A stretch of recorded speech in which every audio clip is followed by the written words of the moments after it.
smell what The Rock is cooking?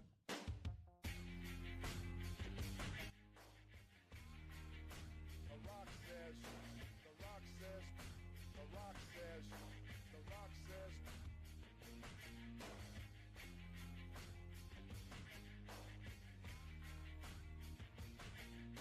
The Rock says, The Rock says, know your damn role.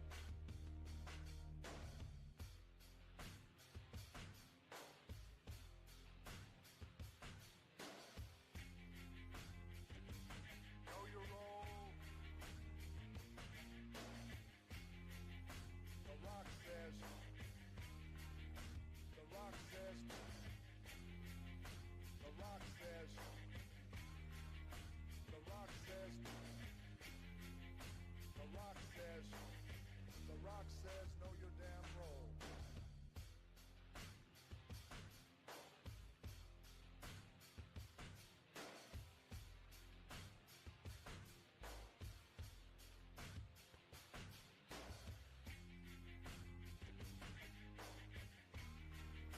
The Rock says, The Rock says, The Rock says, The Rock says.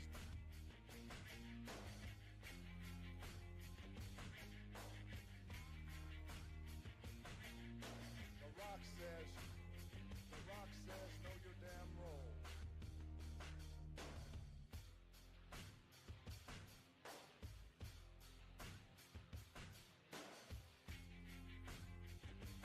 Know your role.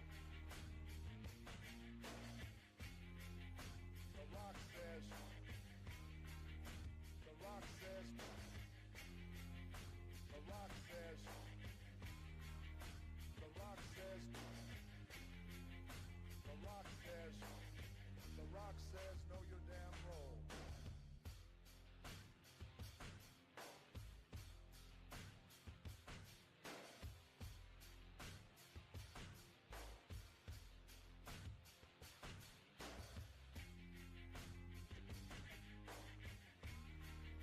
The Rock says, The Rock says, The Rock says, The Rock says.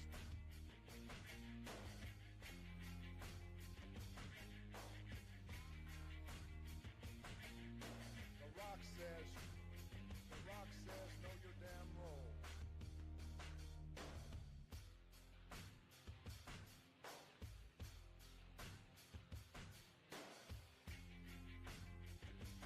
Know your role. The Rock says, The Rock says, The Rock says, The Rock says, The Rock says, The Rock says, know your damn role.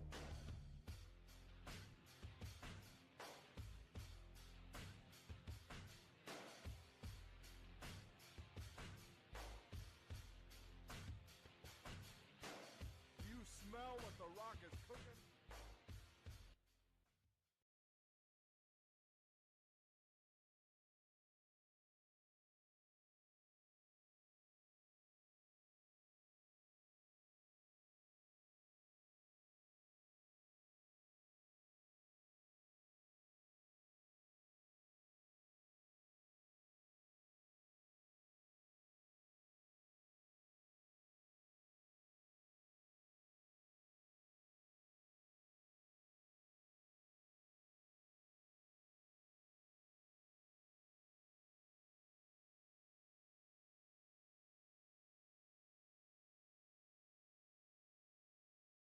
Shock the system.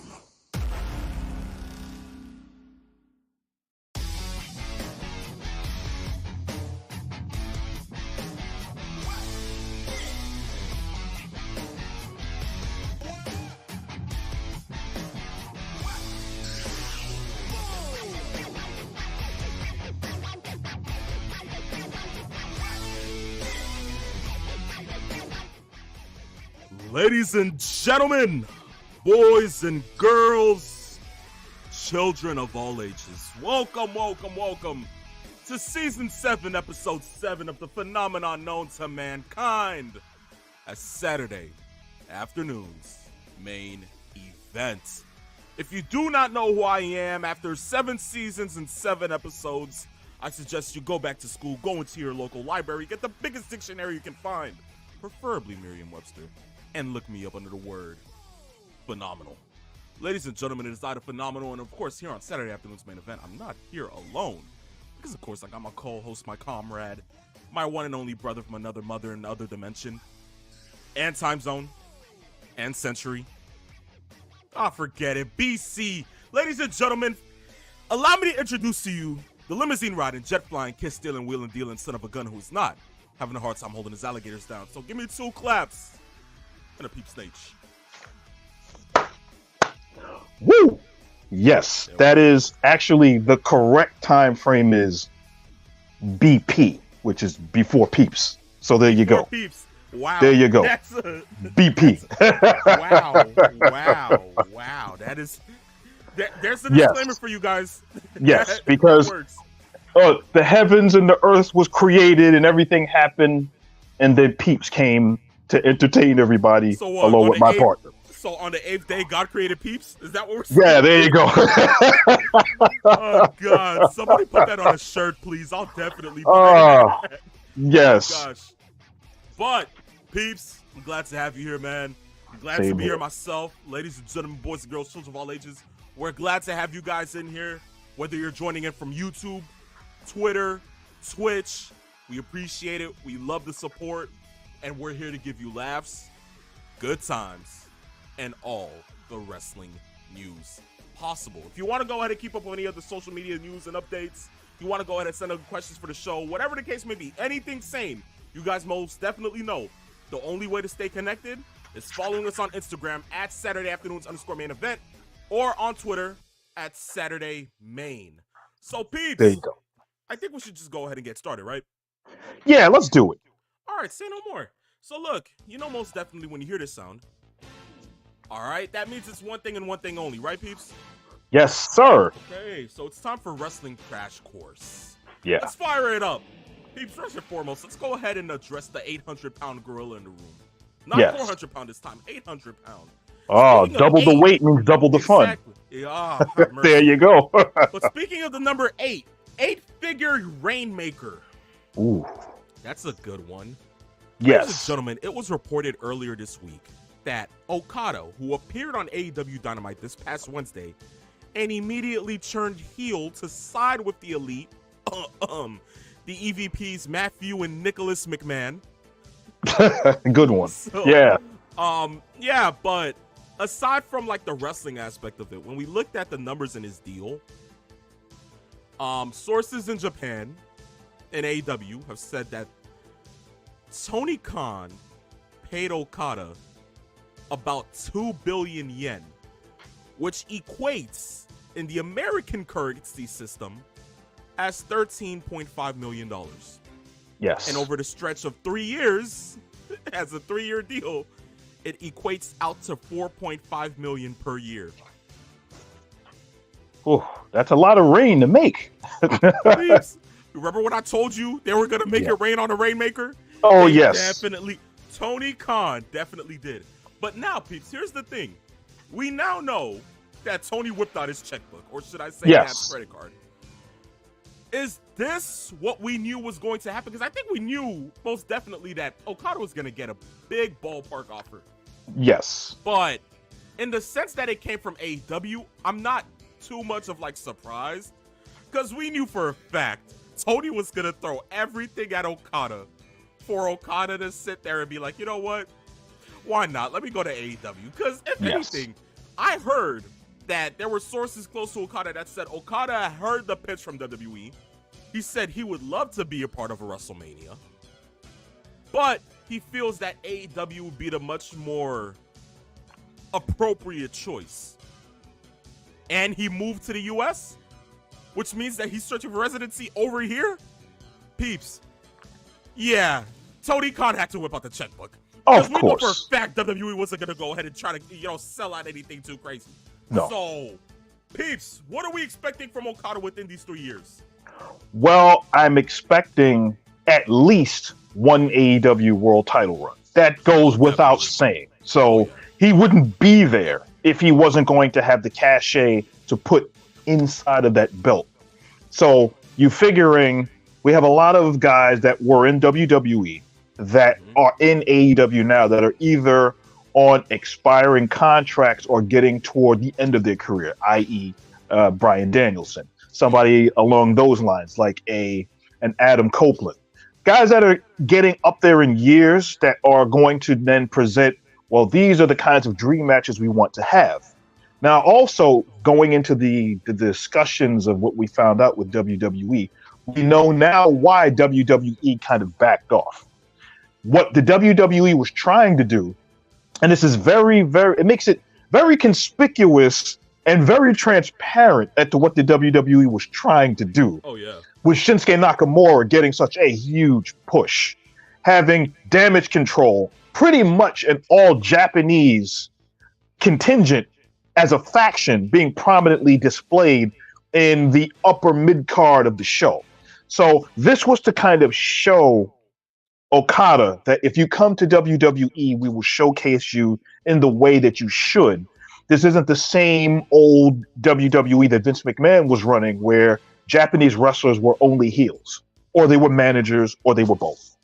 So this is the kind of thing that they're going to show, but at the same time, the asking price is kind of what I think got the WWE to kind of pause and say, well, we do have enough talent here. As much as we'd love to have Okada here and have some great matches at the top of the card, we're good. We're going to go with what we have. AEW already knows the Okada experience. They know what he's done. He's highlighted matches on AEW television programming, pay-per-views in conjunction with New Japan, most recently through Forbidden Door. I mean, Peeps, to be for real though, just on a serious note. Yes. Why? Okay, so here's the thing that I want to go ahead and go from a fan aspect. Okay. Okada's here. Now, granted, we know Okada. We all followed Kaz from TNA days to New Japan to now him being we know Okada, but do you really know Okada? Okay, there you go. That makes sense. Yes. So now, if you're gonna tell me, the average fan, okay, who goes ahead and follows wrestling, okay, look, Okada's here. Okay, great. What about the other fans who don't know about Okada? And from what we know, every single match Okada has had on AEW television has been a loss. So why are we supposed to prioritize Okada now? You feel me? That's where we're getting it. If it's us, we're just like, listen, Okada, this is great. The other usual fan, well, I've only seen him 4 times on my television screen. When I see him, he takes L's. So why is he so superior? Why should I care about him? Why should I tune in every other Wednesday, Friday, or Saturday whenever he's on television? And now I heard that he just had his first match on a Collision taping, which is supposed to be taking place tonight. Haven't read the spoilers. Nothing of that matter. I'm actually looking forward to it, which I hope that it ends up being a win. But I mean, for God's sakes, that's the thing that I feel like they need to do more better at. And that's the prioritization of, okay, look, get this across ASAP. Okada, big star, some type of promo package at least that can at least showcase what he has done instead of just, oh yeah, it's Okada, Rainmaker, the same guy who's lost on our television screen 4 times. Yeah, no problem. Great. Oh yeah, and we paid him $4.5 million each year. Yes. You see, that's the sense that I'm trying to make here, peeps. That's going to change without question. One, it's way too much of an investment to have somebody out there. And also with this new reinvigorated mindset of the importance of having their records show as far as rankings on television or where that's going to go. He wasn't quote unquote elite at the time. So they can kind of skate that aspect of, oh, true, he lost 4 matches, but these were more interpromotional tag team matches. He was still part of New Japan. If they're going to go in that route and they're going to rebrand him as he is now All Elite, he hasn't had an official match yet on television until they show it. That's where they're going to go. And I think if you're going in that route, that's the way you book it. And I think if you're going to look at it from like the fan that you just brought up, let's say normal Joe Schmo outside in the front row or somewhere in the back that's in the arena that looks at AEW TV, goes to the house shows, goes to the pay-per-views, and keeps that in mind, they can always go back and say, you know what, he wasn't all elite yet. Let's see what they do with him when he's now permanently part of the program. He's now part of the elite, which is something that we'll probably talk about at some point. But in general, we know right now Okada will give you matches that you will only dream of, which as Tony Khan's new nickname is Dream Match Tony, that's basically what he's booking a lot of these guys to have and signing them for. So if he's looking for a return and investment of $13 million and $4.5 million a year, I mean, he's making Roman Reigns type money. If that's the case, they'd better start showcasing him. That's Brock Lesnar 2015 Vince just paying the whole Saudi show type. Yes. That's a Brock Lesnar bonus. All right, that's what that is. That sounds about right. That's a Brock Lesnar bonus every year.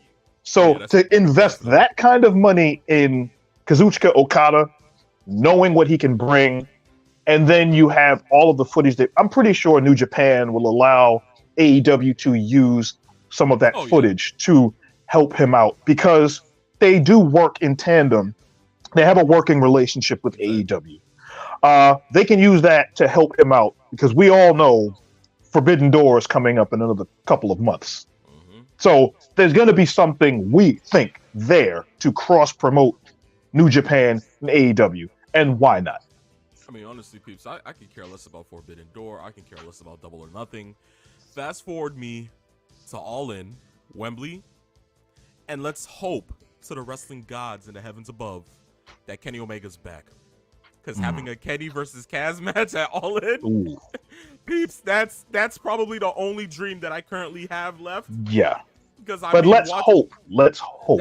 Because like you said before, Kenny Omega had recently had another surgery. Yep. So the diverticulitis, which is a very serious condition with the intestines, and people that don't realize that it can take you out. And those are the kinds of things that he has to deal with now as he's trying to heal up, because we don't know what he's going to look like when he comes back, if he comes back. Exactly. So let's keep our fingers crossed. Omega, a healthy Omega. And if he can give you the kind of match that we know he can and have those two in the same ring, chef's kiss. Exactly. Let's just see what happens. Let's just hope. That's all we can do as wrestling fans, right? We spoke on a name earlier while we were mentioning Okada, and that was Bryan Danielson. Peeps, Ospreay versus Danielson? Are you kidding? Peeps. On the same theme of the whole dream match, Tony, right? Yes. This man is taking his action figures and making them $1 million matches. Yes. I mean, peeps, this is golly. Yes. Look, the match itself, it speaks volumes. Yes. But let's talk about something real quick. Ospreay is already off the first leg of his first tour in the U.S., already taking a vacation. This man is off of 2 matches in which Dave Meltzer gave him what? 2 5-star ratings? Yes. Already. Yes. Peeps, what is this era that we're living in with these? But somehow, Shawn Michaels versus Shawn Michaels versus Kurt Angle at Mania 21 couldn't get 5 stars. Yeah. Somehow, some way, right? This is the world we're living in, peeps. What is this? This is the Matrix. This is Dave Meltzer's world. We're just living in it. Apparently. Screw Dave. Screw Uncle Dave. Well, hey, I digress. Hey, there's your first one. I had to. It's insane. Exactly. The fact that they even tease, even if they don't have this match for months. Exactly. But just the mere mention of Ospreay and Danielson, they could look at each other from 2 separate toll booths and put them on the same screen. And those that are looking for that kind of match are just like, What are the possibilities Exactly. Like, of this kind of you see the look at peeps? One of the thing about me is that I don't hide emotions. So that's if true. we get Osprey and Danielson, whew, yeah, somebody's gonna have to fan me down or something, because that's going to be a crazy. There's gonna be a lot of iced tea. There's gonna be a lot of pizza rolls. There's gonna be a lot of mozzarella cheese. In Dave Meltzer's case, there's gonna be a lot of Fabuloso and Clorox to go ahead and clean up his mother's basement. Let's just put it that way. Have mercy. I'm sorry. I had to. I had to. Yes. I had to. Yeah, that was your superstar reference. Have mercy. Have mercy. There we go. Yes, there you go. From there, we move to the world of from AEW to NXT. Trick Williams is back, ladies and gentlemen. And we are getting what I said we are getting. Trick, Mello, stand and deliver. Yes. Peeps. Look. Yes. If this doesn't mean that Trick goes over, I don't know what else it would mean. Yes. Because I think Mello's time is up. This is his swan song. And honestly, I've enjoyed it. Seeing him go from heel to face, back to a heel, turning on his friend, and now having his friend be this over. Yes. Peeps. As equally as Trick is over, is just as over as a heel Mello is. Mello has nuclear heat. Yep. Mello has Ric Flair turning on Sting heat. Okay? He has the heat that you'll pay to see him get his comeuppance. And that's very hard to manufacture. But it goes to show you, one, how good Mello is. Number two, it also goes to show you how good Shawn Michaels is for booking this long-term story. Because if you think about this whole Trick Mello story has been developing for the better part of 2.5 years. Yep. And if you're looking at it from the sense of Carmelo becoming who he is, getting that push, North American Championship, then going into NXT Championship, while all the while Trick is building himself up. You've got all of these things, you've done all these. I've got to pave my own way. I've got to chart my own path, and that will look good on the surface. But there was always, the way it was booked, that jealousy aspect of, wow, this young guy might actually come and catch up to what I'm doing. He might even surpass me. So they put the bug in his ear. You know what? Maybe this guy is going to do something to you that you're not going to like, which is outshine you. And then this evolved from the way this is to Shawn Michaels, Marty Jannetty 2.0. Yep. Almost down to how the turn happened. We didn't get a barbershop spot, but it was very, very similar. And all of the things that happened afterwards that are building, like what we talked about, is keep Mello off of TV at least a month. Exactly. Let the heat build. Let Mello have matches. Let Mello antagonize the crowd. Let him say all kinds of blasphemous things about Trick. Talk about he's nothing. Let him continue to tease Trick as if Trick is coming out to beat him up. Yes. And then have him no show. Yes. Just to piss off the fans.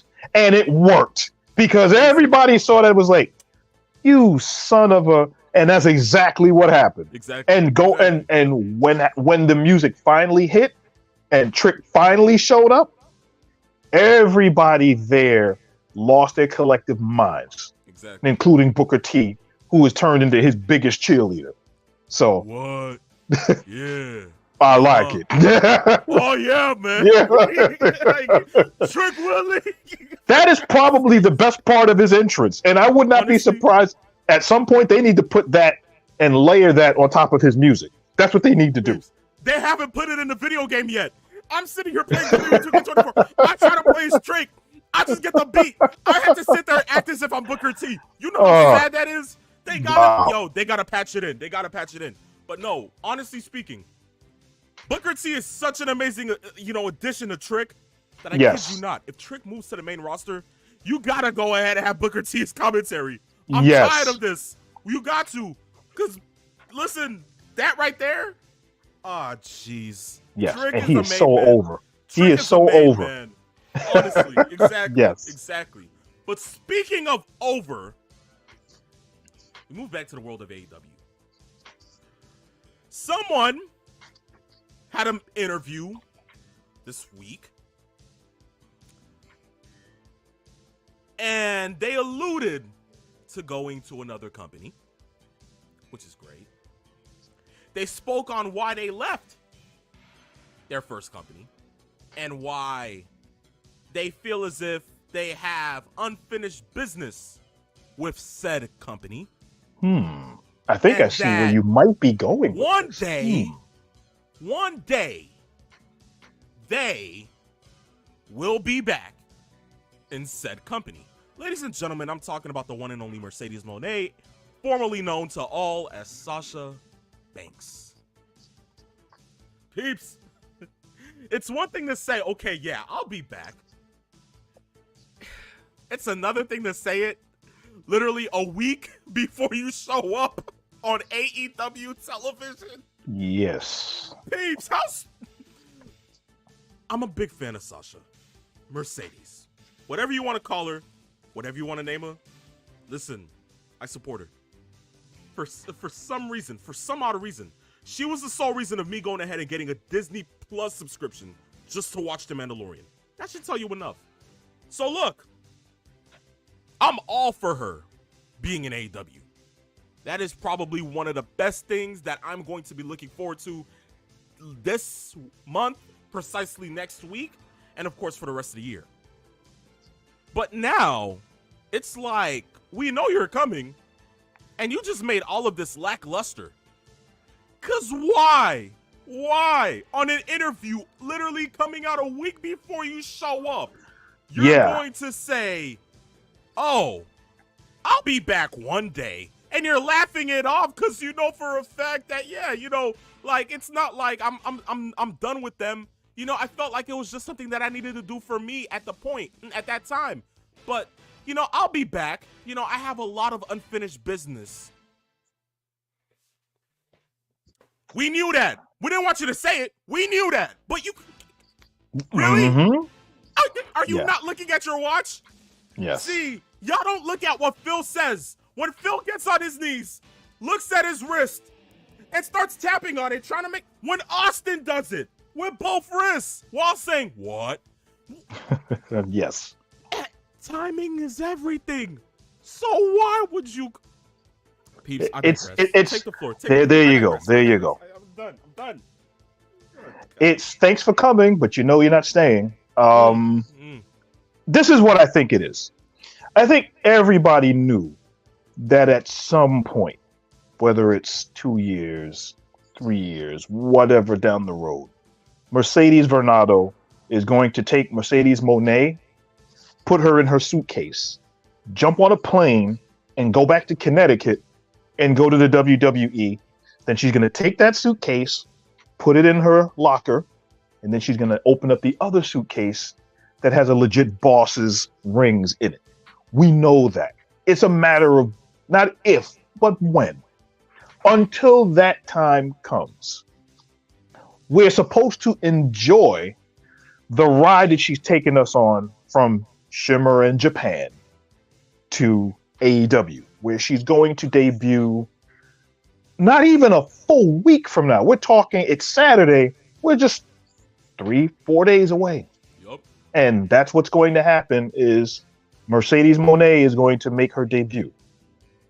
While romanticizing the previous company she was in, which makes zero sense. You see what I'm saying? And this is part of the reason why a lot of wrestlers need to stay off of social media and a lot of other places and things that they say. Not to say that you should stay in kayfabe all the time, but certain opinions and certain things that wrestlers say are completely antithetical to what the company that they work for are trying to message to their fans. What does that tell the AEW fans that are looking forward to a long run with Mercedes Moné, knowing that at some point she's going to say, well, you know what? I'm done with this company. Tony, doesn't make any sense. Fact check. I'm out. Yes. Like, Yes. for God's sakes. It doesn't make any sense. And you don't highlight that when you know you're in a company that has the worldwide reach that Warner Brothers Discovery has. Mhm. Now, they've done a great job in making sure none of the commentators, none of the wrestlers allude to anything Mercedes Monet may do, may be there, none of that.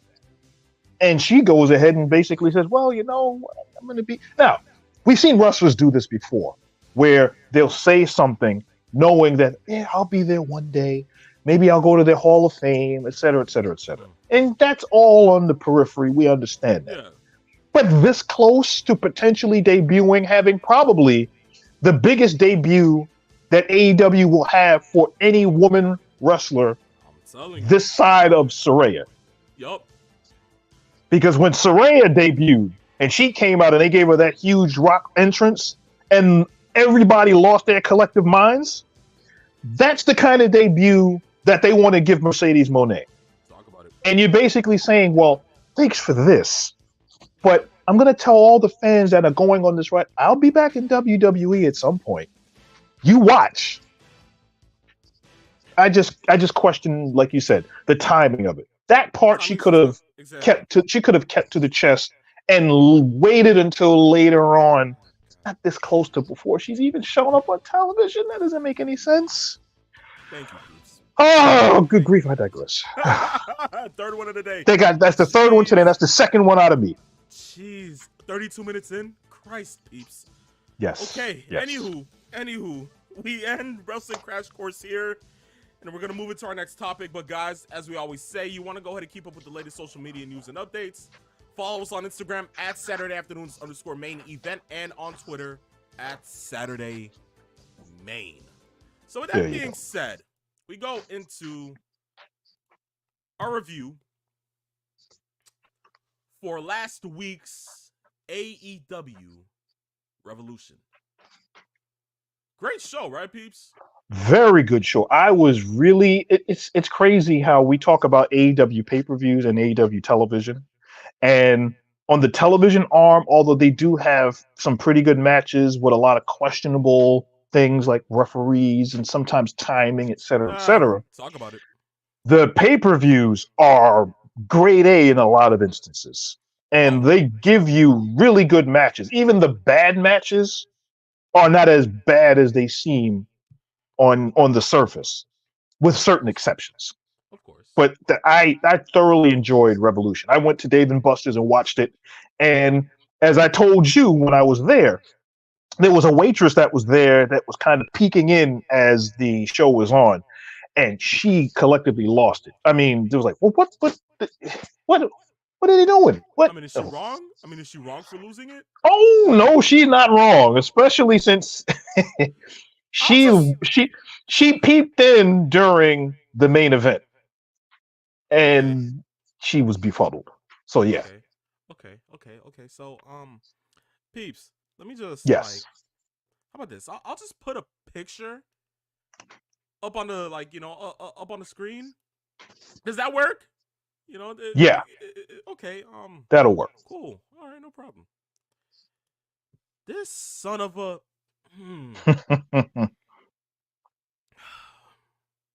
Yes. Okay. I feel like I'm David Cornette today. See, the alter ego to Jim. Yeah, because I'm just like, screw it. I can't be Jim. Might as well be an alter ego named David. Why not? Okay. Where do I start here? Well, there's a lot you could start with in this one. Okay. Yes. First and foremost, Real Glass. Cry Me a River. There you go. That has to be the first one, right? Yes. Oh gosh. Peeps, if you were to tell me in 2015 that Sting would not retire from WWE, continue on in another wrestling promotion, still continue to get the same amount of love that he's always gotten over the past 39 years of his career, and his last match would be so close to death match proportions Oh. that he would be in a tag team match with the Cucamonga Boys, Mm. and his tag team partner would be his Daredevil son, so to say, due to the fact of face paint being the type to go ahead and kind of like look as if he was the Crow, kind of like from WCW days. I mean, you can fit it in the perspective that, okay, yeah, Darby Allin was the right tag team partner for all these years. But if you were to tell me that so to say, he'll be in a tag team match with the Cucamonga Boys, and his tag team partner would climb a 20-foot ladder inside the ring,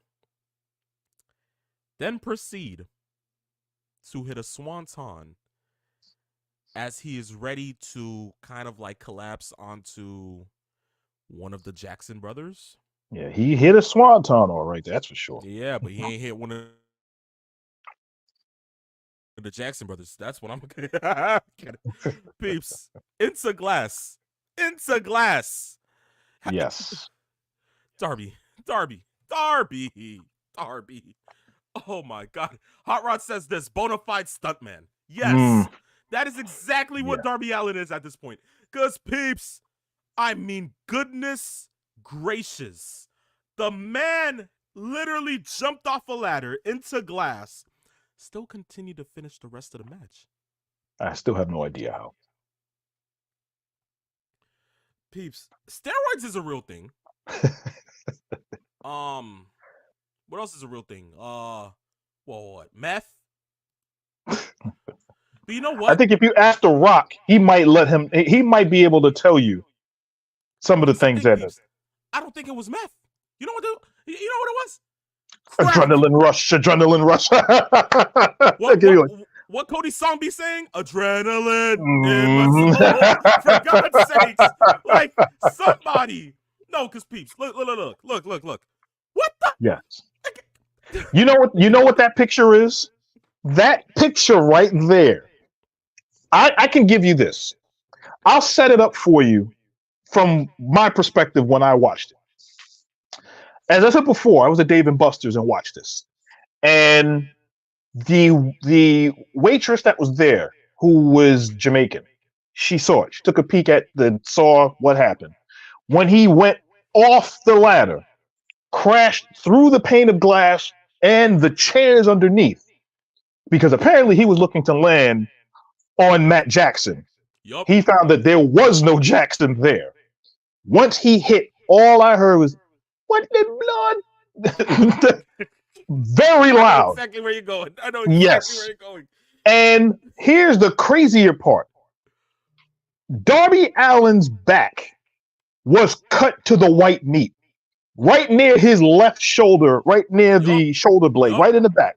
You saw anybody that has ever had a cut in, let's say, the playground when you were a kid. You're running around, you trip, you skin your knee on the sidewalk or on the pavement or on a rock or something like that. And the first thing that happens is you see white sinew, you see tissue, and then you see blood.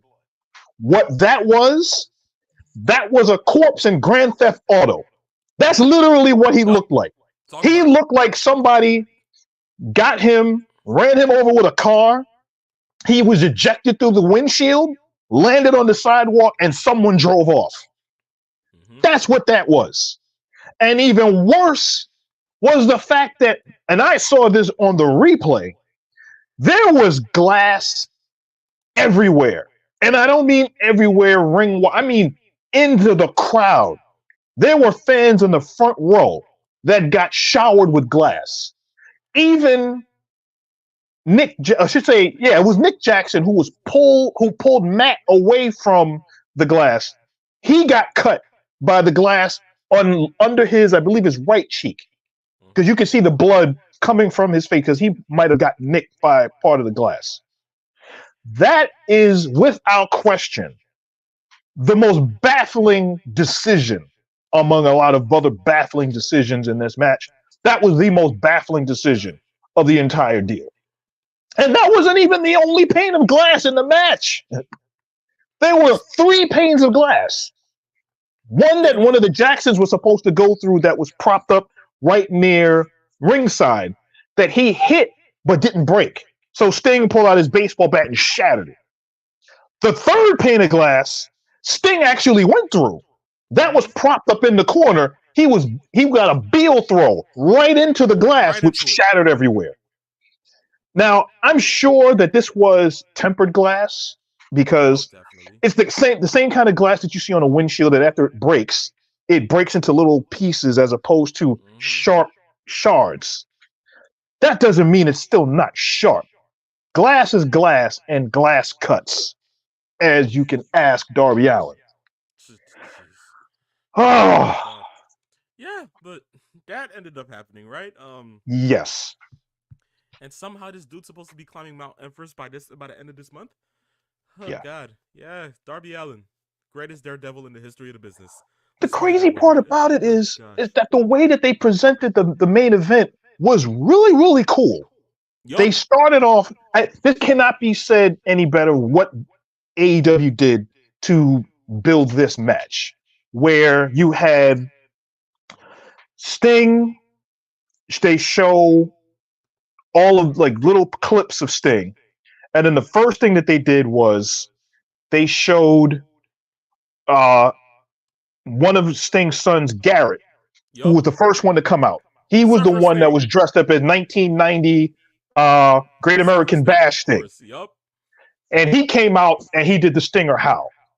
Then Steven, who is the thinner, taller son, he comes out as Wolfpack Sting. And he does the same thing. Looks just like his.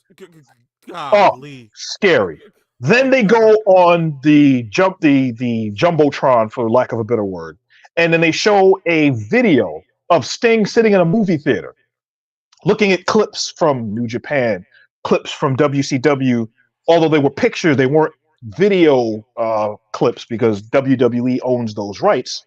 But these were personal pictures of Sting that Sting owns that he used in there, and basically looked in the camera and said, it's showtime for the last time. Let's do this. And comes out and it's Sting. And it's three faces. You heard of three faces of Foley? It was three faces of Sting. Yep. And that was really well done. And then it was audience participation, is which Sting is going to go into the ring and do something to the Bucks based on Texas Tornado rules and everything that they did. It was well done having the sons come in and they all did Stinger splashes. But we also know which one is the athlete of the two between Garrett and Steven. Oh, Steven is the one that's the athlete. Listen, the leap to jump into the splash. Yes.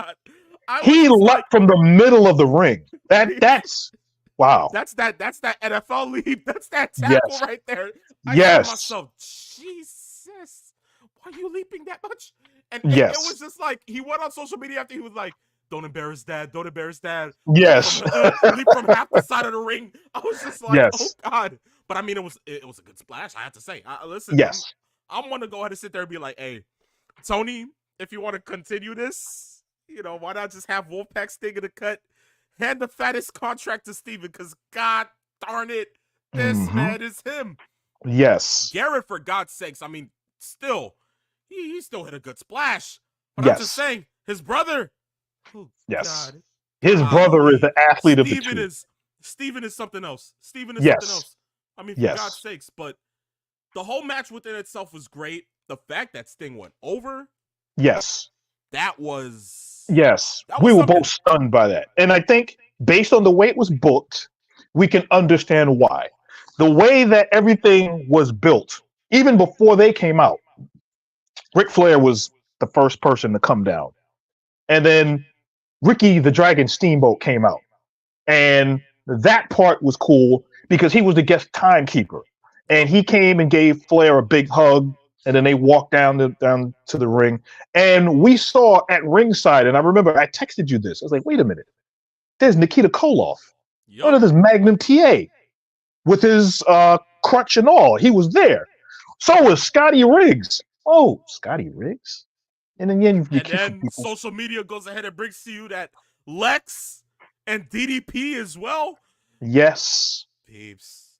There were a lot of that. That's what you would call North Carolina royalty in the wrestling business because Yes. there was a lot of Crockett out there as far as Definitely. those that have ties to the Crockett's and the Carolinas. They were there. And the way that the match went, based on how it was planned and what they were trying to do, was good in the sense that everything was there to make Sting the best version of Sting for who he is at that point in time. Yeah. Even when they did the double EVP trigger, and then they did the double super kick, and then Sting looked like he was about to fall, and then he got his balance, and then he looked back and looked at both of them. I was like, wow, that was one of the best because of the emotion in his face. That looked cool. But there were a lot of elements in the match that I know Jim Cornette had a coronary on. I listened to him. Oh boy, Cornette literally lost his mind watching this whole thing. Oh yeah. But I'm shocked. Sting finishes his career in AEW 29-0. Darby and Sting finish as a tag team at 17-0. Undefeated AEW World Tag Team Champions. And of course, the reason why I thought they were going to lose is because they can't have another tournament. I talked about that last week. They can't have another tournament. What are they going to do? Looks They're like going to have another tournament. I guess we're going to have another tag team tournament. Oh God. Oh God. Isn't this just amazing, people? We just came off of a really good Continental Crown tournament, which Eddie Kingston won just a couple months back. So figuring maybe they're going to kind of hold that there because they were determining a new champion. Not they were going to vacate another championship because we went through this last year with the AEW World title being vacated. And then we had that with all of the other champions being heard or whatever was the case. Maybe the tournament will be good, but hopefully. But I mean, yeah. most of the tournaments that AEW has hosted in the past, yes, they have been good tournaments. Okay. Yes, they have. We can't sit there and not. We have to go ahead and smell the roses sometimes. Yeah, they have been good. Of course, most recently, Continental Classic was just. I mean, for God's sake. I thoroughly enjoyed that tournament. Exactly. That was like a G1 tournament right there. The way they did that. Exactly. So for me, I sit there and I'm looking at it like maybe this goes in the right direction. I, for one, just sit there and I'm just like, are the Bucks gonna win it? Are you just gonna tell me it's gonna be the Bucks, or is it gonna be FTR? But like what? Like what are we sitting here trying to do? What is it? Bang bang scissor gang? What are we looking at here, peeps? That's a good question. That's a good question. But I think, and the reason why I said that last week was that the Bucks would win the tag team championships. They would be tyrants, which would lead to an FTR versus Young Bucks feud, which would culminate in FTR winning the AEW tag team titles for the third time. The issue is now, although I still think that's the plan, they're going to have this tournament. We're going to see who it elevates and who it highlights. And I think that's where they're going by having this tag team tournament. Well, Corey Richmond says this. He's like, don't love the tournament, but it could revitalize the tag division. It could. It could. We just have to give it time then, peeps. Just give it time. Just give it time. But in other words, Samoa Joe retains his AEW World Heavyweight title. Great, right? Yeah, cool. Because we know for a fact that, Swerve is going to have to take it off him one of these days, right? Yeah. Yes. Paige, kind of going ahead and making himself go ahead and dab out whatever the case may be. And it kind of furthers the story just to go ahead and not allow Swerve to get the chance to win the title? Is that what it really was? I sit there and I look at it like that because I'm just like, you know what? That would make sense. But then again, peeps, we sit there and we look at everything else. Roderick Strong winning the international title. Cool. Which had to happen, like we said before. Danielson not capturing the Continental Crown, which Another leads me to match. now well, of course it was an amazing match. I'm just sitting there like, peeps. After that power bomb, I was just like, oh, so this is where we're going. Okay, 1, 2, okay. So is Danielson going to become champion yet, or what are we doing here? Because Danielson has been in the company for the better half of what? Close to 3 years? Almost 3 years, yeah. and he still hasn't won a title? And he's almost done to like what? Almost like being over with his contract? So, I mean, and his wrestling career It as a whole. sounds very similar to Sting as far as what was going on with him. The whole time he'd been in AEW, he didn't win a single championship. He didn't lose a single match either, which is kind of weird. But if you think about it, it's very similar because Yeah. we know Danielson he stated himself he's going to retire at the end of this contract. He wants to be finished at the end of this year so that he can be with his daughter, so he can watch her grow up, etc. Will he change his mind, or will he amend it, or is that set in stone? Because if it's set in I think stone, it's set in stone. It might be they set in have stone. some progression to make as far as getting him that elusive championship. Yeah, exactly. Because we have about like less than a year left. You have to go ahead and get it done. Corey says this. He's like, Brian losing makes more sense with the arrival of Okada. Yes, it definitely does. I'm just still sitting there on the end of like, okay, yeah, Danielson has to win a title by at least the end of the year. Yes. And the way that I'm looking at the world title picture, that thing looks booked already for the next couple of months. So, Yes. what are we doing here? Because we know for a fact, let's see, Swerve is supposed to get a shot at the title. Wardlow is supposed to be facing for the title, whether he wins it or not. What? Like, what are we supposed to be looking at here, peeps? Like, too many minutes. The return of MJF, potentially. Well, I don't think MJF is returning anytime soon. From We're probably what close to we've the end of heard the year. about, by the end of the year, it's going to depend, one, on how bad these injuries are for MJF. Second of all, what happens? I think another big part of this is, when does Adam Cole heal? Because the whole point of the storyline that they've taken with MJF not being champion right now revolves around the entirety of Adam Cole and the Undisputed Kingdom.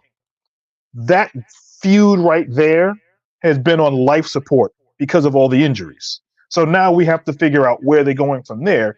And then you have the revolving door of mid card to upper mid card guys getting in the main event.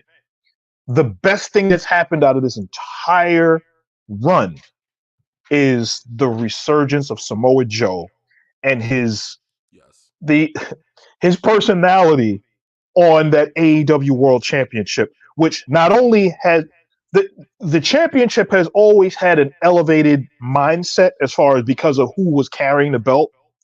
Joe just added another level to it. We went from MJF being the king of that championship run to Joe adding even more to it. And as long as Joe is champ, whoever he loses that belt to is going to be elevated even more so. And I think both of us are looking, it needs to be Swerve by the end of this year. If Swerve is not world champion, there are going to be a lot of upset AEW fans. Oh, yeah. Corey says this. Swerve wins at Dynasty. Ospreay challenges at All In. Don't get me to shed some tears of joy. I don't want to. That's a good suggestion. That is an amazing suggestion. I would love to see that, because you sit there and you have Swerve versus Ospreay, peeps. That will feed families. That's scary. Don't mess with my emotions. That you will feed families, peeps. Yes. A whole generation will be able to live off the crops gathered by Swerve and Ospreay. If the notion, happen, just the notion of the seeds that you would grow the harvest from would feed entire families. No water needed, no photosynthesis, no sunlight. Just that alone.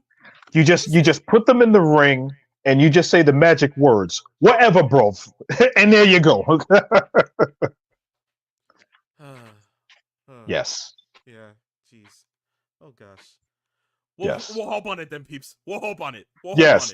But from there, guys, that marks the end of the first half of Same, especially with our AEW Revolution review. When we come back, we'll get into our questions, and then from there, we'll have the last topic for today's show.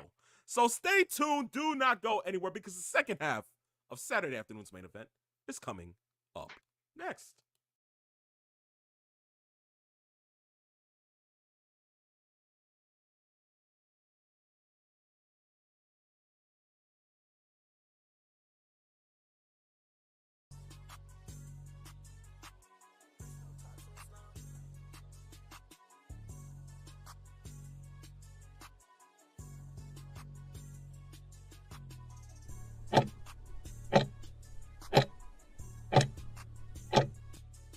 Ladies and gentlemen, boys and girls, children of all ages, welcome back to Season 7, Episode 7, the phenomenon known to all is Saturday afternoon's main event.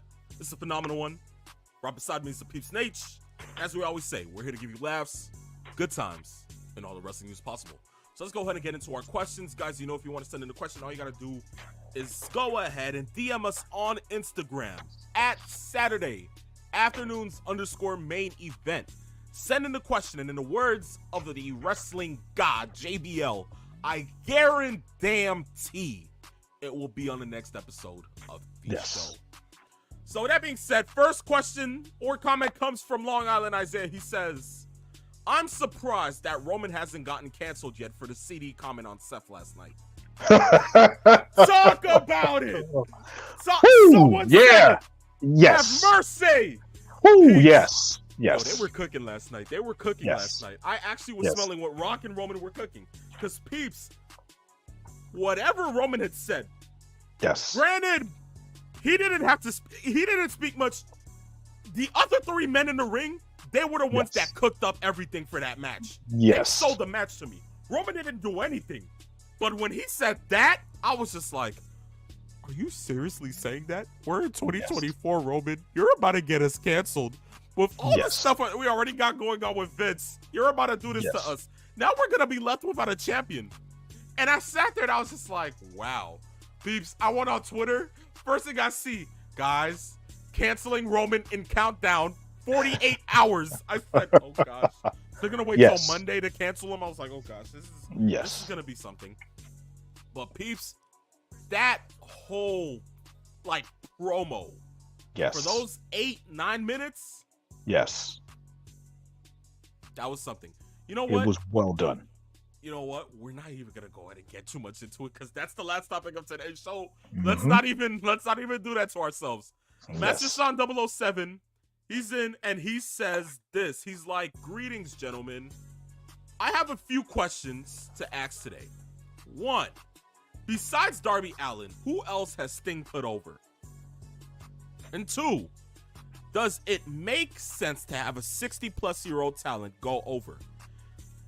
He actually had a couple more questions in that he sent in, and I actually have him here on social media.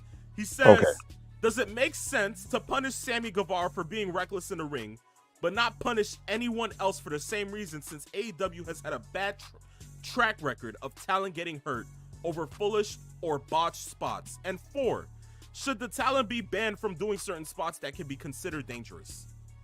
Okay. Wow, these Peace. So do you want to take 2? I'll take 2 or Okay, this is what I'll do. Okay. I'll take the Sammy Guevara part because for those that don't know what happened is we haven't seen Sammy Guevara on television in a while. He was suspended, I believe, from a match that took place 2 weeks ago or 3 weeks ago, in a match that he had with Jeff Hardy, and went for a shooting star press. And the shooting star press, he unfurled himself the wrong way and hit Jeff Hardy in the back of the head with his knee, or in the face with his knee, which literally knocked Jeff Hardy silly. He was probably concussed. I don't know what the full extent of the injury was, but he was concussed. And they kind of stopped the match to see if he was okay. Took a break for a second. They then, for whatever reason, continued the match. This is what got Sammy Guevara suspended. The matches, we know what's going on. They say, well, let's go ahead, go to the finish, end the match. He's hurt. Similar to what happened with Jon Moxley and Ray Fenix, when Fenix, after Moxley had gotten concussed, and then they went to the finish. Moxley was supposed to kick out, but he was knocked out, so that they just went and repinned him, ended the match. What ended up happening was Guevara then went to the GTH, which is the inverted go to hell. Well, it's called go to hell, but it's an inverted go to sleep. Yeah. Somebody that was just concussed, you're going to go to your finish that involves hitting him in the head. That's why Guevara got suspended, which is without question one of the dumbest moves anybody can do to anybody. And part of the problem, and this is something that we talked about with AEW, is that there doesn't seem to be one consistency with suspensions or whatever happens, but even more so, there are so many injuries that happen, not just in ring, but just happenstance. Yeah. CM Punk broke his ankle celebrating with the fans when he won his first AEW World Championship. That's dumb luck. Yeah. He broke his ankle. That happens. What happened to Adam Cole? He was jumping off the apron to the floor to get into the ring to help MJF out in a little fight that was going on in the ring. He destroyed his ankle afterwards. I mean, didn't they have stairs on that ramp, peeps? I'm just asking. Yes, I believe so. Dumb luck. You sure? Here's where the stupid injuries happen, and the most glaring quote unquote stupid injury that happened wasn't even on AEW television. This was on a Ring of Honor pay-per-view. If you remember Penta El Cerro Miedo and what happened with Dante Martin, taking a Canadian destroyer off of a ladder through two tables that were stacked up. Dante Martin went through the tables and broke his ankle. And for those that saw it, to tell you how, because he had been off of television for about 6 months prior to him coming back. That was Mania weekend, right? Yes. I remember seeing that on social media. Yes. I'm at the convention center, yeah. To show you how bad that ankle injury was, Lord. all I have to say is invoke the word Sid, and that's all you need to know. Mm-hmm. It was that bad. His ankle was literally flopping around like a wet piece of spaghetti. And that's something that you're not supposed to have happen to somebody as young as Dante Martin, who has, without question, some of the best aerial skills and hang time I've ever seen. The fact that he even still has them after that injury is amazing. But there is a problem with AEW when it comes to certain maneuvers that are done. The training, I don't know, the moveset, the psychology of when certain moves are done. And that's something that needs to be addressed. We're 5 years into AEW and they're still having problems with this. Yep. And that's where the consternation comes from people like us who are diehard wrestling fans that want to see AEW succeed. And then you have the detractors that either don't like AEW or looks at AEW as, you see what they're doing? They're trying to be the WWE. And that's where that clash comes in. It's kind of like culture meets counterculture, and they slam into each other. Those are the kinds of things that AEW needs to clean up, or else they're going to be looked at as the junior division of pro wrestling, which that is a reputation that they do not want to have. You got a point there. But I mean, people sitting there and looking at it, it's like, when you look at the rest of like individuals who like kind of like get banned. Well, I mean, they haven't banned anybody for any certain type of moves. They just let the wrestlers run rampant. So I mean, they let them have the control over what they feel like doing in the match. I, for one, I don't know if it's like they should get banned. I'm just along the lines of, look, if they tell you not to do something, just don't do it.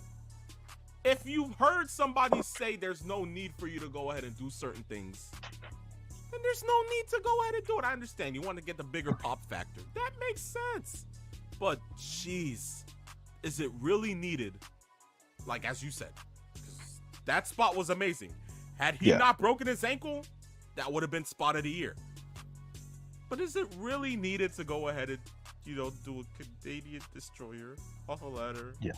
Do we really need somebody to do a Spanish fly off of the top rope through 3 tables and thumbtacks? Because we also remember there was a spot in the WWE that happened with, I believe, was it not Grayson Waller? It was Austin Theory.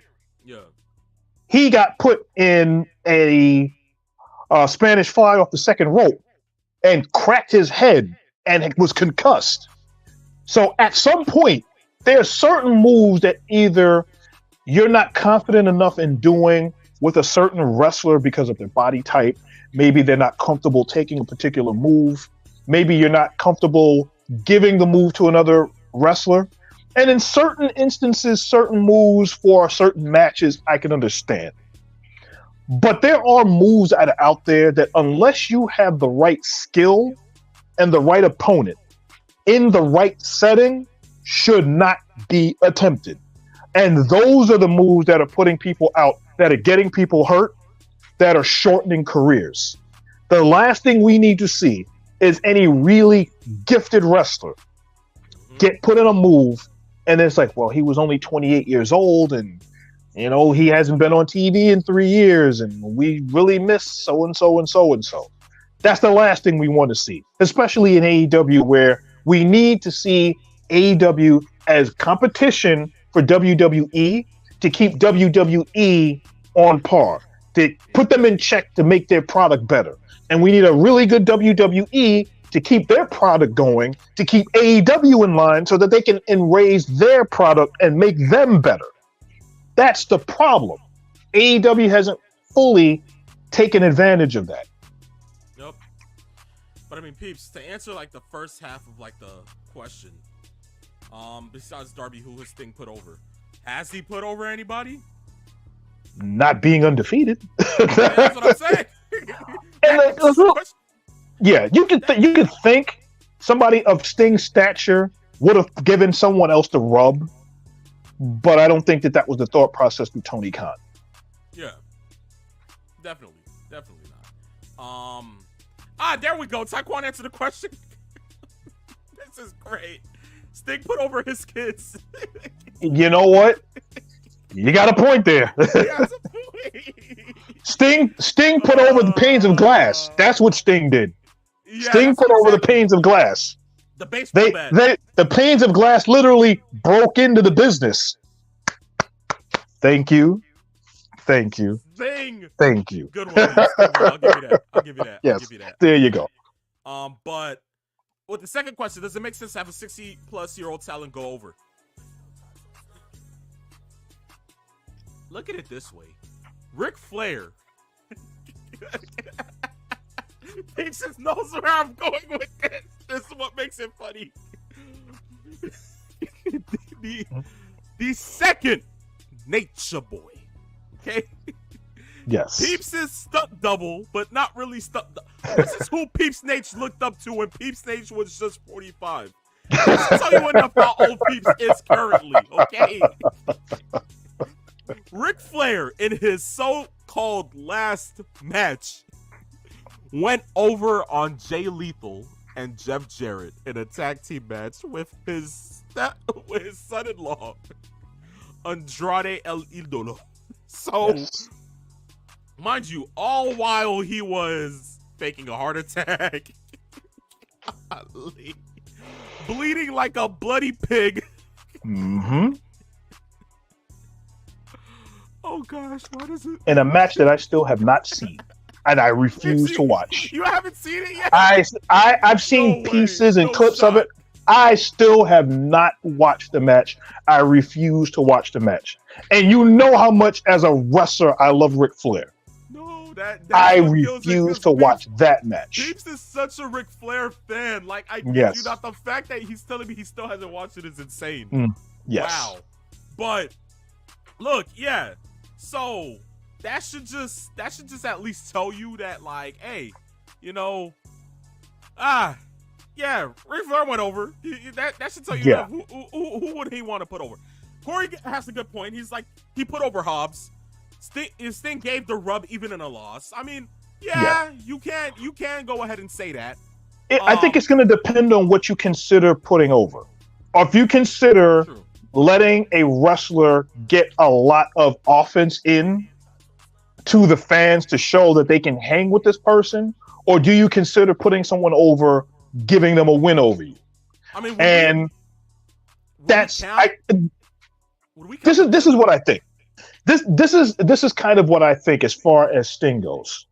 I think Tony Khan, when he signed Sting, looked at what Sting went through in the WWE. And I think he wanted to be the complete antithesis of how they treated him in WWE, where he had 2 matches in WWE. He didn't win a single one of those. Yep. He had a match with Triple H at WrestleMania. Then he had the match at Night of Champions with Seth. Peeps, here's how I feel. And to this day, I still feel that way. Number one, Sting should have won that match. That's the Without question. And number two, that should have never been with Triple H in the first place. No. Peeps, no. We missed out on an Undertaker Sting match. Yes. Just to get Sting versus Triple H. Yes.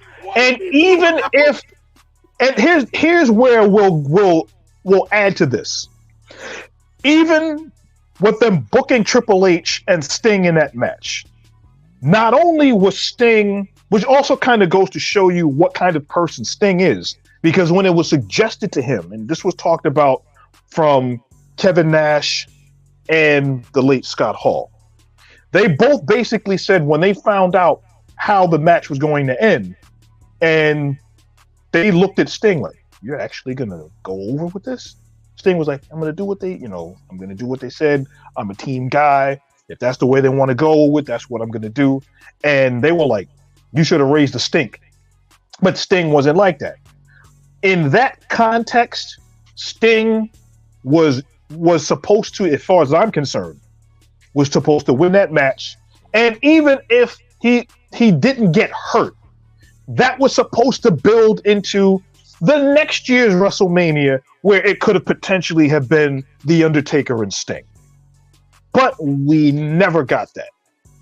It's when we play the what if game and we talk about all the things that almost happened, that is one of the most heartbreakingly insane things that the WWE has done on its face just to get one over on a company that had been dead 15 years prior. Exactly right. Exactly. That to me, that is the ultimate sign of insecurity. Like, well, we're gonna stick it to Ted Turner.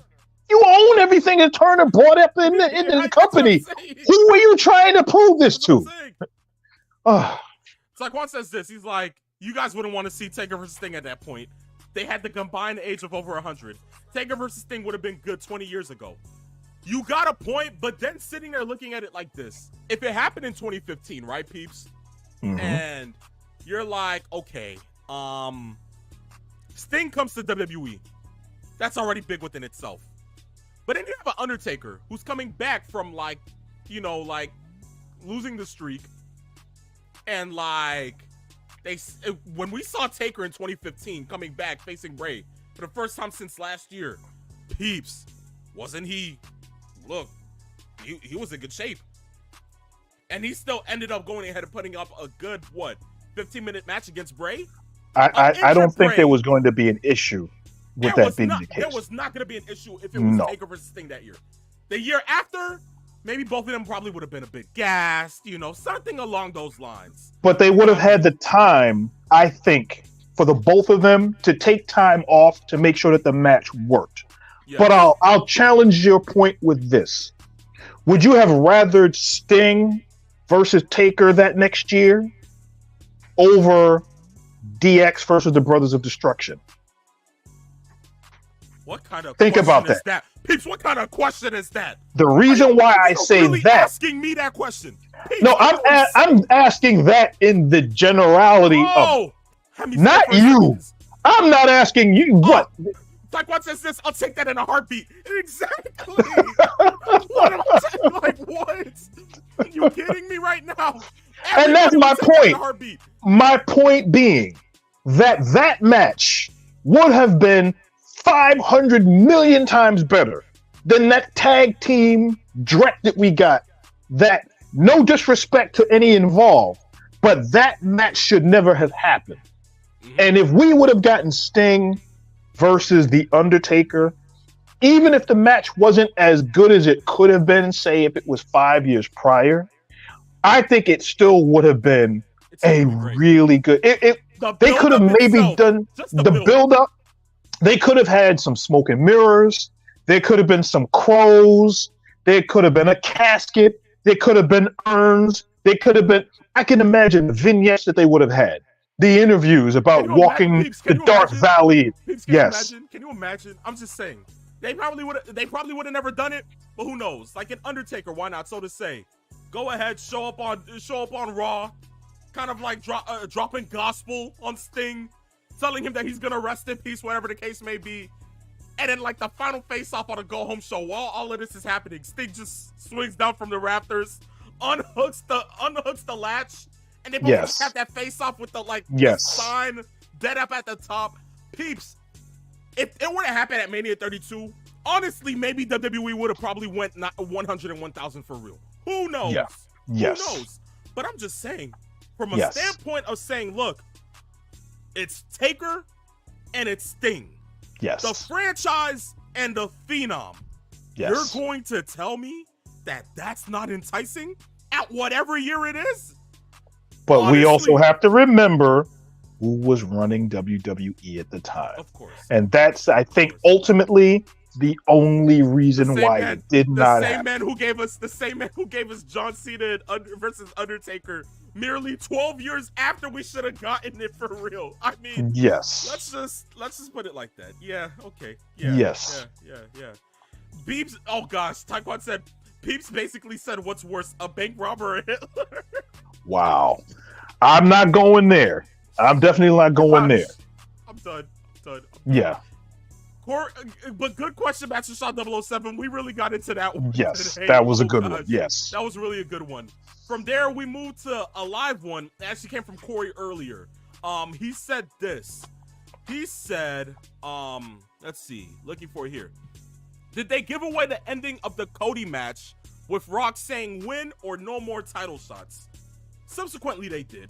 But honestly, truth be told, you're going to sit there and tell me that we all know with 20-something days left going into this WrestleMania that Cody's losing?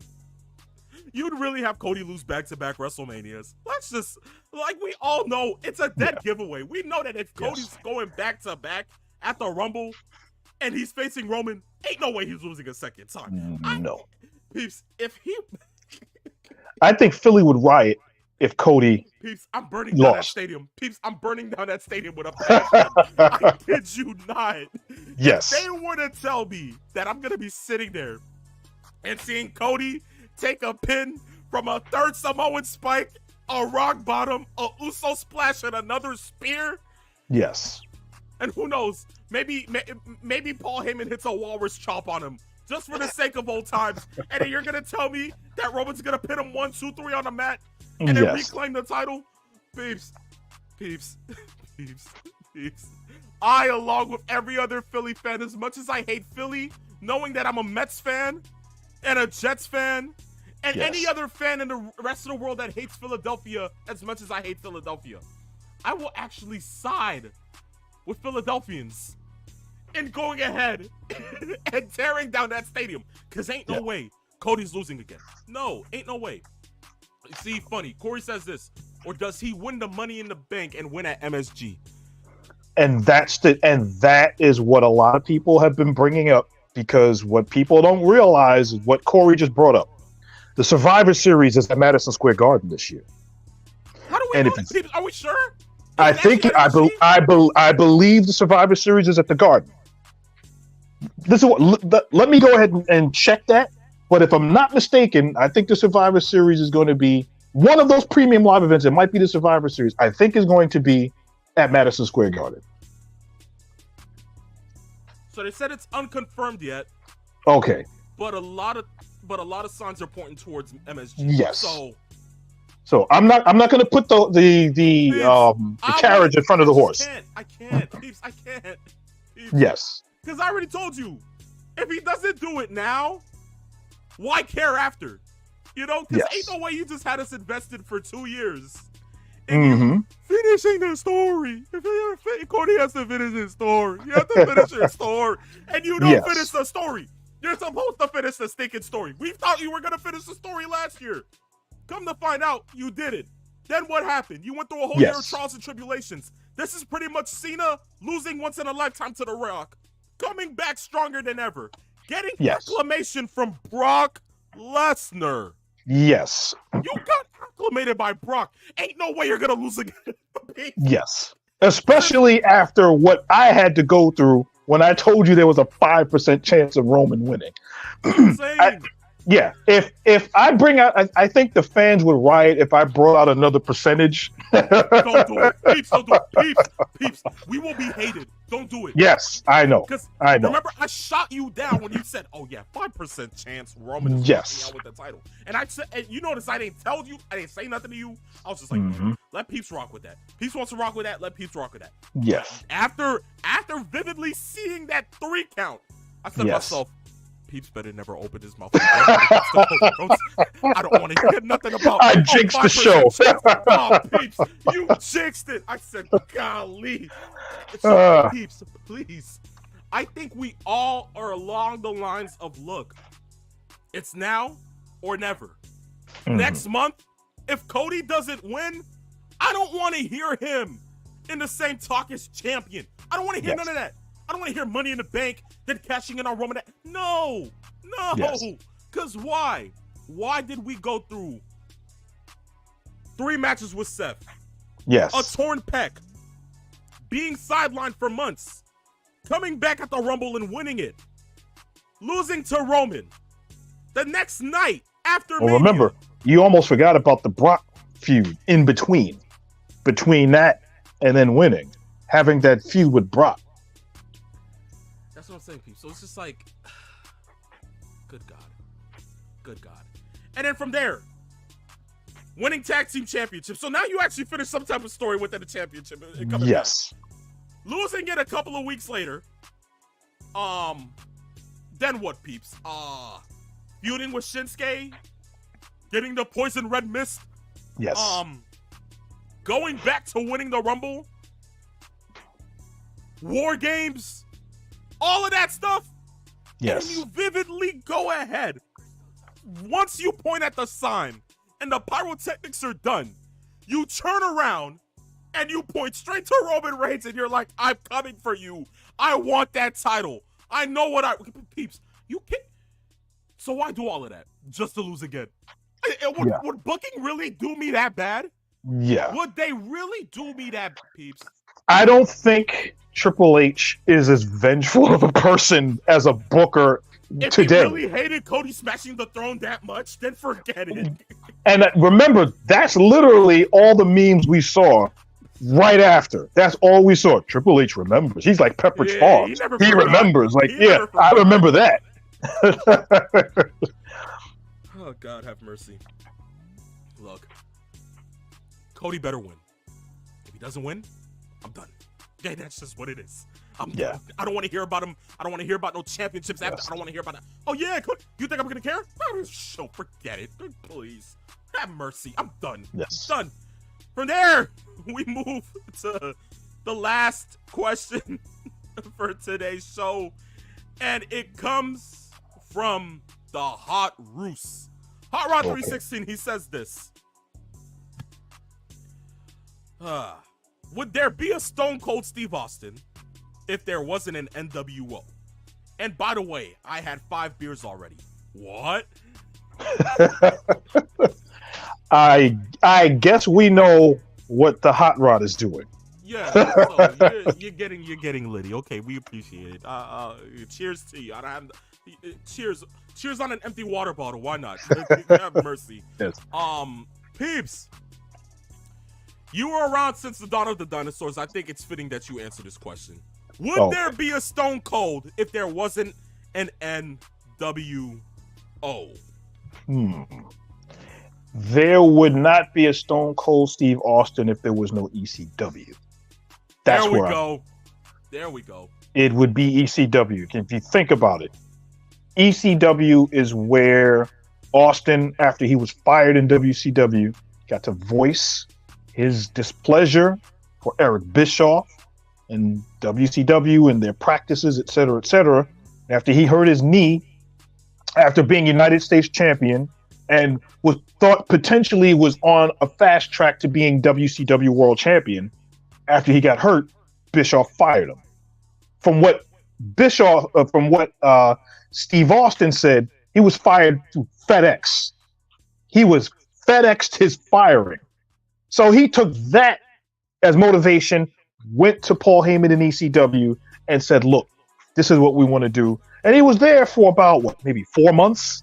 He was there for a short amount of time, and he became superstar Steve Austin, which then kind of bled into all of the parodies of who he made fun of, especially him making fun of Hogan, and the Monday Night Quill segments where he would put on the wig like Eric Bischoff.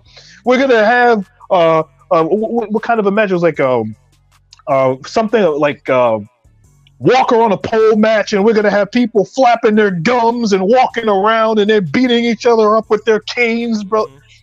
That was where Stone Cold Steve Austin was literally born.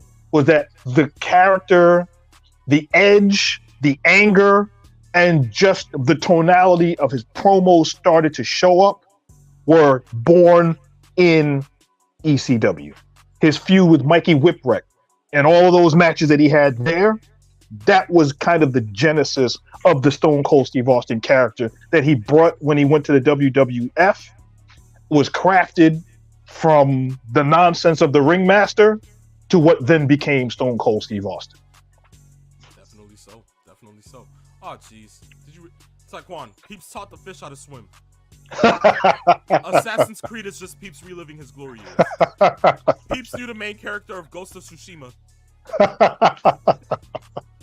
Where's my sword? Where's my sword? Gosh. Oh wow. Peeps got. Oh no. No. No. Okay. No. Oh God. No. Please no. No. There you go. Oh gosh. I can't even. I read it.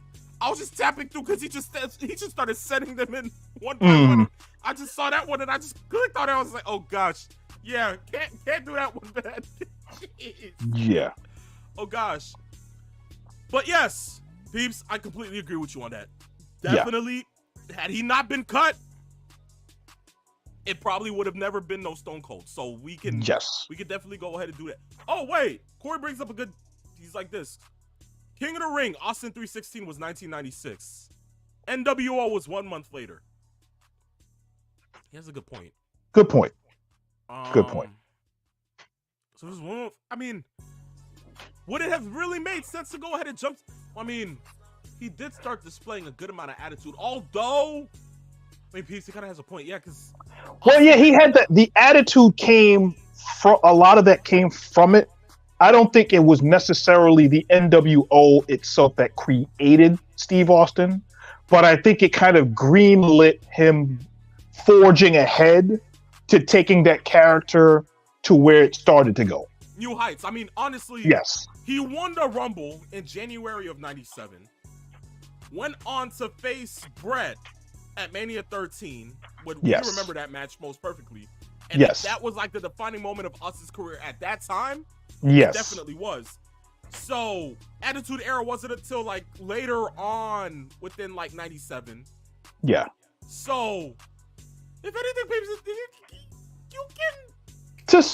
We're not saying that there wasn't any influence from it, but I think that if you're looking for the germination of Steve Austin and his character, the roots, the tonality, the edge came from ECW because he got that from the firing at the hands of Eric Bischoff, and then put that into his character, and his promos were showing kind of like baby Stone Cold.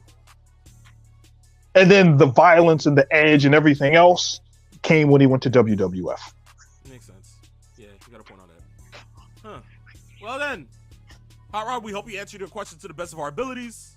Yes. From there, that marks the end of the questions for Same today, guys. If you want to send in questions, we appreciate them. All you got to do is just DM us on Instagram at Saturday Afternoons_main event.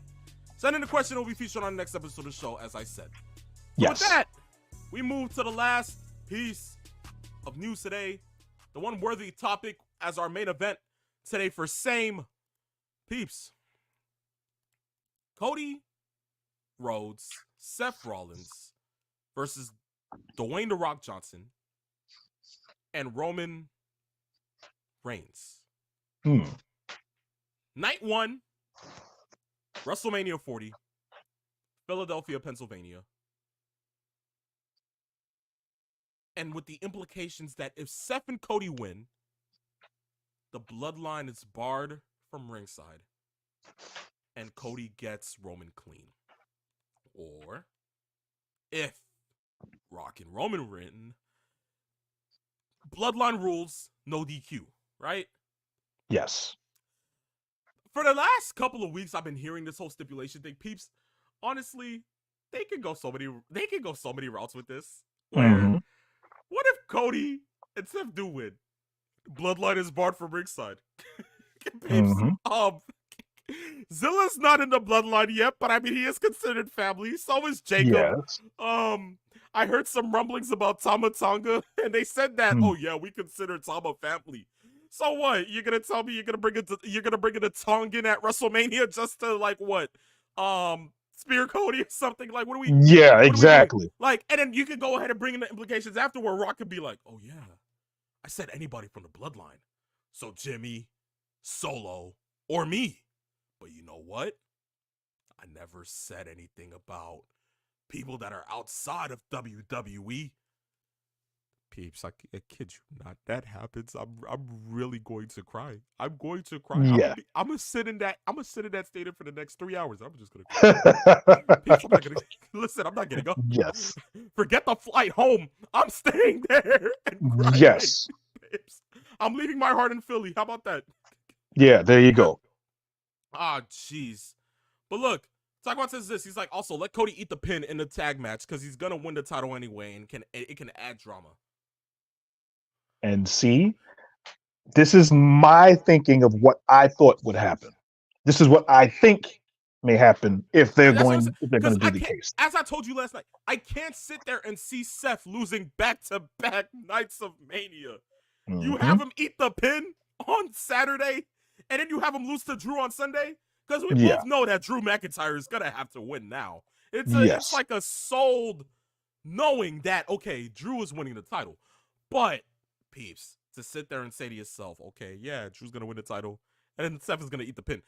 Peeps, Seth losing back-to-back nights of Mania should not be it. I kid you not. Corey says this, should not be Jacob Fatu because he was on a Bloodline family tree at the press conference. Never said anything about Zilla. I mean, you know, that's what I'm saying. So, like, yeah, since they mentioned Jacob, nothing about Jacob should have shown. But, I mean, Zilla, they can bring in Zilla. They, you know, they say nothing about Tama. They can bring in Tama. Any of the dumbest things that they can possibly pull on this, they can. And that's what I like, because they're adding the suspense of people saying, look, anything's possible in a match. But you still have to sit there and say, look, 99.9% chance Cody has to win. Cody's winning, okay? So that's what it is. But peeps, aside from us knowing the stipulations and knowing that the match has been accepted, let's talk about what happened last night, shall we? Yes, let's do that. Okay. So The Rock got a new entrance. Electrifying indeed. Yes. I guess Which should have been done a long time ago because that was really well done. Yes, but I mean, I have to say, they brought Black Adam to the WWE. That movie sucked anyway. Why are we getting it in entrance form now? Anywho, great entrance, had all the aura. I loved it. Roman Reigns and his expressions don't sell it enough that we know for a fact that their match is happening next year at WrestleMania. Because have mercy, him going ahead and being so eagerly pissed off and hesitant and, you know, getting the ick for his cousin every single time he gets in the ring, all while the crowd is chanting Rocky. Yes. I myself, if I was Roman Reigns, I'd be pissed too. I ain't gonna lie to you. I carried the company on my back for 3 years as champion, taking as much time off, getting people to acknowledge me just for y'all to go ahead and start, you know, yelling out Rocky anytime he goes ahead and calls y'all crackheads. Yeah. I'd be pissed too, but you know what? It is what it is. So, we got that down the line. Roman goes on to say, acknowledge us instead of me. Wow, okay. That was a good addition. Cody and Seth then make their entrance from the crowd, somewhat playing mind games with Roman as if they're the Shield 7.0, because there's been so many variations of the Shield. We've had Kurt Angle in the Shield. We've had Triple H in the Shield. What's next, peeps? I mean, for God's sake. So that's... Only thing we're missing is John Cena being in there. Yeah. I digress. Oh, there you go. There you go. That's number 4. Exactly. Get that. They enter the ring. Cody then says, well, Rock, yeah, I see that you're making decisions out here and you're trying to go ahead and sell me this match, but how do you have the authority to do this? Are you sure you really have the authority to make this match possible? Because last time I checked, didn't you acknowledge Roman as your tribal chief? Oh, God, that was such a well-put statement that I sat there and I was just like, ooh. Yeah. And then the fact that they both kind of looked at each other while Cody said that, it was just like, yes. Cinema! Yes. Cinema! Peeps, I kid you not, that sold it for me. I was like, okay, seeds planted, they've been planted, I'm loving it. The fact that Rock then goes ahead and tells him to shut up, and that I acknowledged him because he's my cousin, whatever the case may be. But look, fact of the matter is, you know what the stipulations are. I'm going to go ahead and spread them out to you one more time and tell you again. If we win, this is what happens. If you win, this is what happens. Are you ready to go ahead and make the biggest decision of your life by going ahead and picking whatever you want to pick it? And then Seth, can you just shut the... Go, God. Yes. He went full Seth Jericho on there. From Becky Lynch's purse. Yes. No, Seth finally retrieves his balls from Becky Lynch's purse and stands up to The Rock. Yes. I mean, peeps, from getting called a walking clown show to wearing your wife's clothes to as we mentioned earlier in the show, being called a... Yes. He was called that. Yes. And finally, you got the fortitude to stand up to The Rock and say and call him Mr. Midlife Crisis. I yes. like that. And then the fact that the crowd started chanting diarrhea. The only thing that would have made this work, and I told you this before, is if this was an AEW booked show, I think Seth would have basically said, I think we got 18,000 people saying that you're full of excrement, since this is a family show. But yes, that would have been cool. In Peeps' terms. Oh yeah, Rock, I don't know if you can hear this right now, but you're full of scat. Yes. In Peeps' terms, yeah, yes. Why not?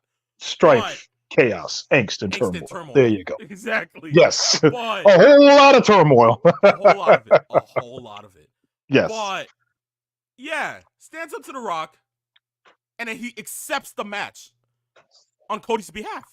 Yes. And for a second, I was like, wait, shouldn't Cody be the one to accept it? But you know what? Damn. Oh well, it is what it is. I believe it was Roman who then began speaking. Then he called Seth a CD, whatever the case may be. Then it's Cody speaking. Cody's just like, you know what? Yeah, we're gonna do what we have to do, and I'm gonna go ahead and get this done. The Rock comes in, and to this day, I still feel like it should have went differently. I don't know, peeps. I still feel like it should. He then goes ahead and he's like, look, Roman's father is gonna be smiling. Roman's grandfather is gonna be smiling down. My grandfather is gonna be smiling down. Your father, the American Dream, who The Rock sees as a hero, is gonna be smiling down. And while speaking on that, your family is definitely rooted in this business. Your father, the American Dream. Your sister was a cheerleader for the Dallas Cowboys. I kid you, and I brought this out to you. I said this to you, I was like, yes.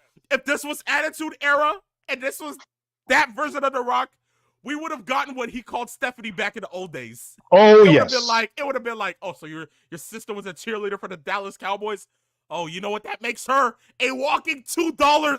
Let me stop. I digress. Or there you go. There's number 5. Or there would have been a reference to, well, maybe we need to find out if she really does Dallas. Boom, boom. And there you go.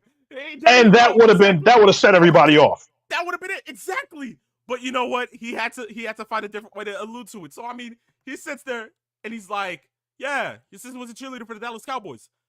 And then he brings up Dustin. And I'm like, oh, so he's not going to go in that route. Okay, so what is he going to do? And he's like, yeah, your brother, soon to be Hall of Famer. And it's true that you're 20 years younger than your 2 siblings. And he's like, yeah. And he's like, you want to know why? So here we go. Because you were a mistake. I mean, God. And then, of course, to solidify everything involved, Cody let it sit in for just about Cody's just like, 10 he's just like, seconds. He he's said, like, look, really? He I'm just a went mistake. there. I'm a mistake. Damn, last year, Paul said that Roman was the son that my father always wanted. Yes. And now here's The Rock calling me a mistake. You know what? Let me just get the mic. Let me just... Bah! Right across Bear the paw him. face. Chris Rock style. I Yes. mean, have mercy, peeps. This was like Home Alone 2 when the lady slapped the hell out of Marv. Yes. Just cause. I mean, for God's sakes, right in the kisser. Peeps, this slap heard around the world. Okay, great. Yes. Gets his comeuppance. After all of the things that this man was calling Pharaoh, Yes. he finally spun back around the block for Pharaoh. I'm just happy for Pharaoh. That's all I care about. I can care less about what they call Cody. But the fact that The Rock was out here going ahead and calling Pharaoh a goofy dog, a goofy A-dog, so to say. Yes. Last night on his promo on Twitter, he called the dog a scat head. Yeah. It's just like, Pharaoh, you can't call the dog Pharaoh. Don't call him Pharaoh. Call him Scat Head. I was just like, why is he catching strays? What did he do? What did the dog do? And then he's like, oh yeah, you, the Cryberries, your Scat Head dog, all of you is off. It's the direction in which you can. I was just like, oh God. Yes. Yo. In a remarkably less timely rant. The first one he did last week, that was over 20 minutes. This one, remarkably less. Yes. But it meant more in the small amount of time that he basically did. And it worked. Exactly. But yes. Exactly. But still, that slap, great. But the fact that I'm hearing that we might get a rock concert next week in Memphis, good stuff as well. I'm looking forward to it. But still, man. Peeps, the way that they're planning seats for this, I mean, I have to sit there and say,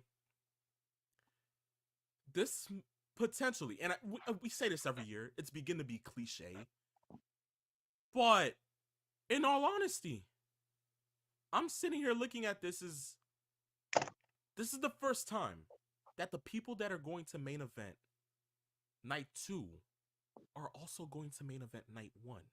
Yes. And then on top of that, to think, we're getting Cody Rhodes. Seth is finally getting his main event. We're getting The Rock. And we're getting Roman Reigns. Yes. All in a match at WrestleMania. Peeps, in all honesty, this is actually shaping up to be the biggest WrestleMania of the modern era. Yeah. And as I said, it sounds cliche. We say it all the time. Every year, once it comes around, we're just like, yeah, look at the card. Greatest WrestleMania of all time. Yes. Except for WrestleMania 35 when we had that the women, main eventing. No offense to the women, but I was just like, yeah, the 6-hour Mania. Hated that thing. Every match on the card sucked. You know what? I digress. I'll shut up. Let me just wow, we're going heavy on this. We're at number 6. Peeps, I only sat there and waited for Kofi to have his moment. Are we all just keeping it a bug? Let's just be for real here. We just wanted to see Kofi win the damn title. After that, it was just like, okay, Becky winning tonight, cool. I'll fall asleep. That's all it was. Like, for God's sakes. But, Peeps, in all honesty, had Punk not get injured, we probably would have never gotten this. That is true. So, not to be that one person, but I guess Drew had a point when he said, I prayed for this. And it happened. Yes. Talk about speaking gospel, right? Yeah, exactly, right? Yes. Like, holy cow. But still, peeps, it's like we sit there and we look at it like, okay, Rock, Roman, Cody, Seth. Night 1 and night 2. All 4 of those men will be implemented into both nights of WrestleMania. Cody and Roman are about to have their second clash. Yes. In the span of 2 years. And then on top of that, they're planting seeds for a Rock and Roman match that is supposed to be happening next year. Yes. All while we're all just trying to see Cody win the stinking damn title. Yes. Now, peeps, if that doesn't scream big WrestleMania to you, I don't know what does. Because honestly, peeps, we're looking at it right now, and we're seeing that TKO is about to put on, baby, the biggest show ever. The only thing that I hate is that we're going to have to be sitting there through all 2 days while a stinking Prime bottle is stickered and plastered into the center of the stinking ring. Yes. You know what? I digress. Phenom says, what's the record for I digress on the show? Peace, what is the record? Because I think we might just... I believe we did... Let me take a peek, because I, of course, jot all of this stuff down. I think our record for most in one day is 7, 8. We did 8 in one day. And right now we're at what? We are at 7 right now. Did that tell you enough today? That should tell you enough how today is. That should tell you enough. Yes. That should tell you enough. Yes. But look, guys, WrestleMania is literally now, sheesh, that's to say 27 days away. 27. Yes. Every single week when we count down, I get to tell you how excited I am. Now it's just like, it's getting to me to the point where it's like you have the side that's saying Cody loses. You have the side that says Cody wins. You have the side that says he'll win later in the year. You have the sides that say, no, it has to be done now. I'm along the lines of, look, y'all are stressing me out. I might as well just cut the show off and just wait till after April to continue same. I'm not going to do that, of course, ladies and gentlemen. We're going to continue on with the next 4 episodes for the rest of the month. I'm just saying, look, let's wait until close to WrestleMania to start spilling out who goes ahead and wins what. Mm-hmm. I'm just saying now Cody just has to take the pin. Like Taekwon said, Cody takes the pin, and then we move on to night 2. That's all it is. Yeah. Like our favorite sports teams when they take a win. A day at a time, right? Okay, there you go. A day at a time. A day at a time. But ladies and gentlemen, boys and girls, children of all ages, that marks the end of episode 7 of Saturday afternoon's main event. We appreciate you guys for going ahead and coming in and sitting here and enjoying laughs, good times, and all the wrestling news possible with us. We will be here for episode 8 next week. We will go ahead and give you guys laughs, good times, and all the wrestling news possible then.